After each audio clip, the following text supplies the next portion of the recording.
todos los trabajadores de actividades no esenciales deberán quedarse en casa en las próximas 2 semanas. We've all seen the pictures online of people who seem to think they're invincible. Well, you're not. Enough is enough. Go home and stay home. País tras país, la propagación del SARS coronavirus 2 está paralizando gran parte de la economía mundial. Para frenar la expansión del virus, los estados están decretando todo tipo de medidas extraordinarias, incluyendo el confinamiento de la población en sus casas, el cierre de fronteras o la paralización de buena parte de la actividad comercial e industrial. Evidentemente, toda esta situación va a tener unas consecuencias económicas enormes. Consecuencias que, por cierto, llegan incluso a la industria del fútbol. La plantilla del Barça se reduce el salario. La plantilla del FC Barcelona ha confirmado este lunes que ha aceptado una rebaja del sueldo del 70% mientras haya estado de alarma por el coronavirus. Hablamos de un panorama en el que empezamos a encontrarnos titulares como estos. El parón económico y el confinamiento dejan 240.000 empresas al borde de la quiebra. 4 de cada 10 empresas españolas están en pérdidas. Son las más vulnerables si la congelación del sistema productivo se alarga. El desempleo podría alcanzar el 30% en los Estados Unidos según James Bullard, presidente de la Reserva Federal de San Luis. Y amigos, ojo, porque el problema que tiene pulsar esta especie de botón nuclear que paraliza de golpe la actividad económica y social de un país entero no se traduce solo en el daño inmediato que se produce al tener las empresas cerradas a cal y canto, sino que tampoco tenemos ni la más remota idea de cuánto tiempo tardaremos en recuperarnos, ni en cuáles van a ser las consecuencias finales una vez hayamos vencido al virus. No nos engañemos. Por un lado, lo más seguro es que los gobiernos no levanten de golpe todas las medidas extraordinarias que han tomado, sino que todo apunta a que para evitar una segunda ola de contagios lo harán poco a poco. E incluso lo más seguro es que algunas restricciones perduren al menos hasta que se encuentre una vacuna o un tratamiento eficaz. Y eso es exactamente lo que ahora está ocurriendo, por ejemplo, en los países de Asia que parecían haber vencido al COVID-19. Muchas de las restricciones que afectan a lugares públicos, como cines, restaurantes, hoteles o centros comerciales, pues siguen en pie. Y eso no es todo. En China están restringiendo la entrada al país y cancelando la mayor parte de los vuelos internacionales. En Taiwán, la cuarentena para las personas que regresan al país es obligatoria y saltársela implica multas de hasta $30.000. Y ojo, el acceso a extranjeros, al igual que ocurre en Hong Kong y en Singapur, ha sido prácticamente vetado. Por su parte, en Corea del Sur los extranjeros sí pueden entrar, pero tienen que cumplir obligatoriamente una cuarentena de 14 días confinados en un apartamento o en una habitación de hotel. Y vamos, todo apunta a que también veremos este tipo de medidas más adelante en el resto del mundo, incluyendo en Europa y en Estados Unidos. En otras palabras, que el daño sobre la economía puede prolongarse durante bastante más tiempo. Por otra parte, para muchas industrias el daño ya está hecho y la vuelta a la normalidad les va a suponer un esfuerzo titánico. El sector del turismo necesita de media alrededor de 19,4 meses para recuperarse de las epidemias, más incluso que los 11,5 meses necesarios para recobrarse de ataques terroristas. Aditya Kowala, gestor de fondos de Fidelity. Y por supuesto, los propios gobiernos tampoco se van a escapar de rositas. Si algo hemos aprendido durante las últimas décadas es que las crisis económicas suelen terminar con una gigantesca montaña de deuda pública. Y esta vez, pues, no va a ser diferente. Muchos países van a registrar durante todo el 2020 unos agujeros presupuestarios tan grandes que por sí mismo podrían conducir a una nueva crisis financiera. Y eso es precisamente lo que explica noticias como esta. El Banco Central Europeo saca su bazooka y rompe todos los récords de compra de activos en una semana. Para que os hagáis una idea, el Banco Central Europeo ha sacado toda la artillería pesada para impedir que las primas de riesgo de países como España o Italia suban hasta la estratosfera. Para hacer frente a esta crisis y facilitar que los gobiernos europeos puedan endeudarse a tipos reducidos, el Banco Central Europeo ha puesto en marcha un programa de compras de deuda pública y privada dotado de un presupuesto de 750.000 millones de euros. Tan solo durante la semana del 23 de marzo de 2020, el Banco Central Europeo compró activos por unos 39.000 millones de euros, más de 40.000 millones de dólares, el mayor nivel semanal de compras de toda su historia. En otras palabras, que a pesar de lo que se está diciendo en Italia y en España, lo cierto es que el Banco Central Europeo ya está rescatando a los países europeos más afectados por esta crisis. Ahora bien, esperad un segundo. Evidentemente, la crisis no se limita al viejo continente. De hecho, en el momento de hacer este vídeo, el país con más contagios por coronavirus de todo el planeta no es otro que los Estados Unidos.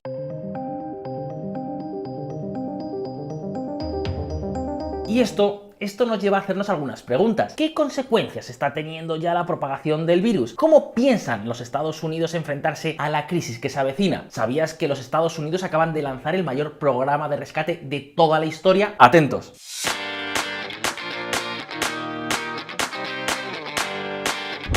Un jarro de agua fría.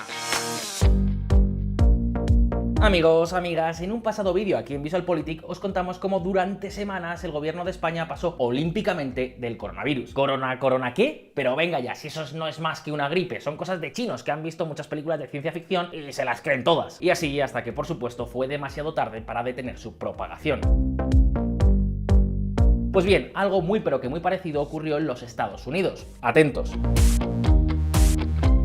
Sin embargo, las cosas evolucionaron de forma muy diferente. Día 1 de abril del 2020, con casi 200.000 contagiados, Estados Unidos tiene el mayor número de casos de todo el planeta y la tasa de crecimiento más alta. Quiero que todos los estadounidenses estén preparados para los días difíciles que se avecinan. Estamos pasando por unas semanas muy duras. Donald Trump. Veréis, para situarnos mejor, un informe del Imperial College ha determinado que si no se hubieran tomado medidas, este SARS coronavirus 2 hubiera terminado con la vida de más de 2 millones de norteamericanos.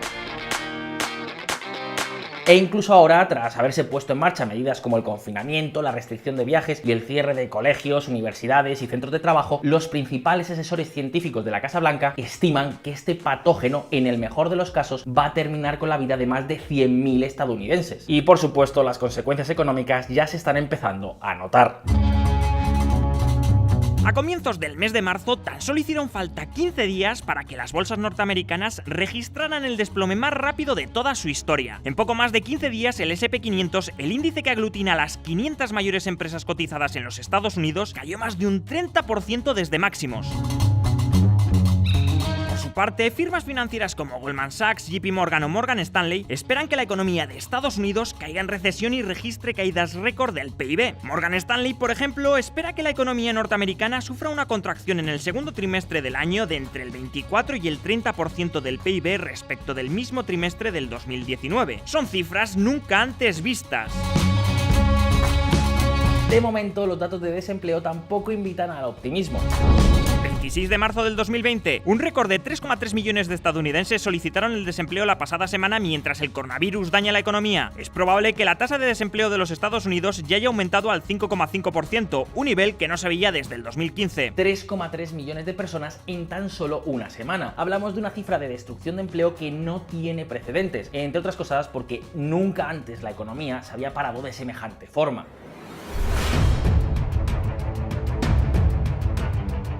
Y todo esto, amigos, llega en un momento en el que durante los últimos años, gracias a los tipos de interés tan bajos, muchas empresas han asumido un montón de deudas, hasta tal punto que en Estados Unidos la deuda corporativa, es decir, la deuda de las empresas, se encuentra en el mayor nivel de por lo menos los últimos 40 años. Y evidentemente uno de los riesgos que existen es que si la crisis sanitaria dura demasiado tiempo, muchas empresas van a ver caer fuertemente sus cifras de negocio, van a entrar en pérdidas y entonces muchas podrían llegar a tener problemas para devolver todas estas deudas contraídas.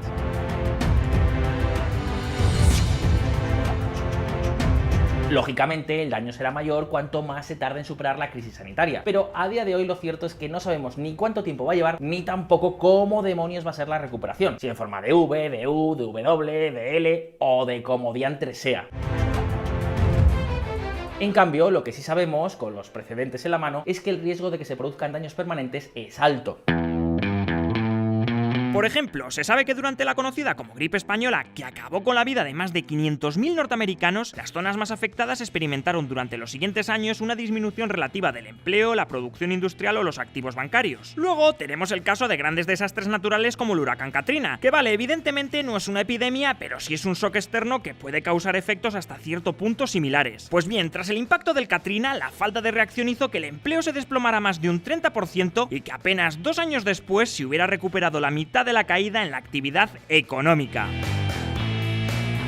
En fin, el caso es que durante el mes de marzo todos los indicadores económicos se han dado la vuelta y han comenzado a caer con fuerza en los Estados Unidos. El consumo, la inversión, las exportaciones, al igual que ha ocurrido en Europa, la economía norteamericana se está parando para tratar de contener al coronavirus y mitigar sus posibles consecuencias.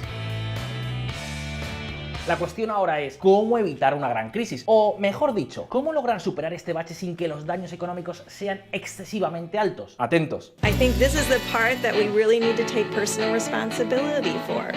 Saturday, I had a little low-grade fever.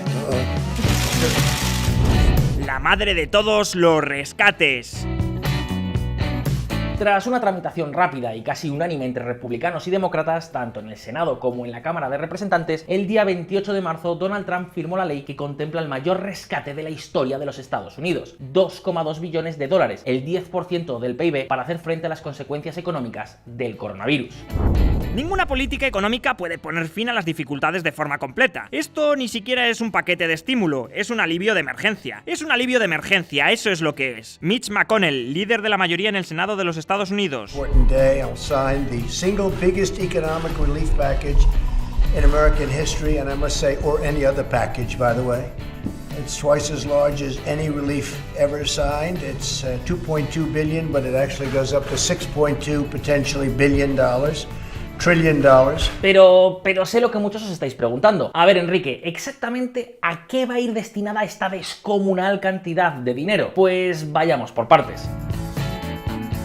Algo más de 300.000 millones de dólares se van a destinar a enviar cheques a la inmensa mayor parte de los ciudadanos norteamericanos. Sí, cheques. En concreto, cada persona que gane menos de 75.000 dólares anuales van a recibir en su casa un cheque de 1.200 dólares y 500 dólares por niño. De esta forma, una familia de 4 miembros que ingrese menos de 150.000 dólares anuales pues recibirá cheques por valor de 3.400 dólares para compensar los daños de la crisis. Si ganan más, la cantidad se va reduciendo progresivamente.